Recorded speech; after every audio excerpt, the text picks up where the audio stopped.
Hello, religion thinkers. I'm Dr. James Rowell, and welcome again to the meaning of religion. There are endless facts about what religion is, but more important to me is what religion means and whether it will continue to serve human beings well. Will we still believe in it?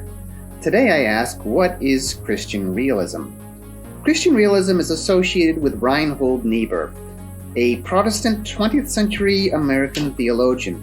Niebuhr believed that Christianity was the most realistic and compelling of religions, but that it had to accept the reality of a world mired in sin. In other words, human rebellion against doing right and challenged by the politics of power, which can often be unjust. What does this mean? Niebuhr believed in the high Christian ideals of love and justice. To love your neighbor as yourself meant also to treat them justly.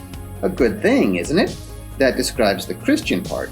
The problem is we live in an unjust world filled with many people who are self-interested, downright selfish, and in the Christian view, very sinful. This describes the realism part.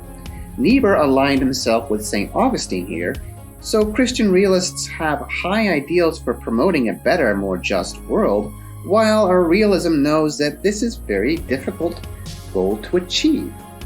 Niebuhr believed that it was easier for one moral man to exist than to compel a whole civilization to be just.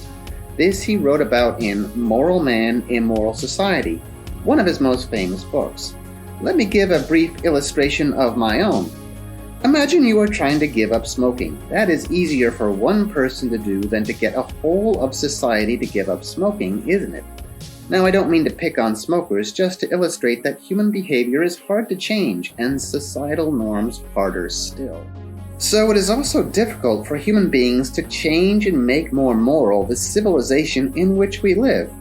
It is human nature in politics. As individuals, we can be fairly decent persons, but we can also be selfish. As mass societies, however, the problem becomes more difficult. Institutions take on a life of their own and promote their own self-interest. A government, a corporation, or any institution takes on something of its own personality, promoting its power and interest, oftentimes when that interest is not necessarily just.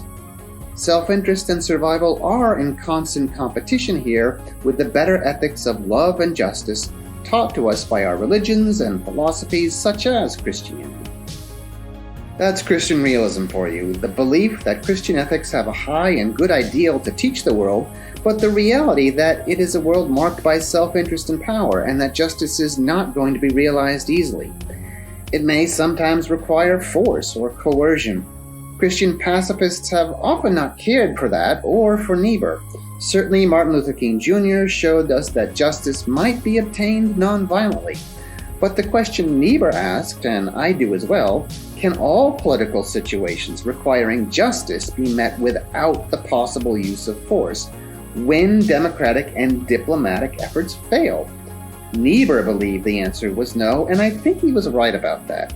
As much as I am a deep admirer of Gandhi and Dr. King, evaluating the social conditions where nonviolence will be successful is something like evaluating the weather.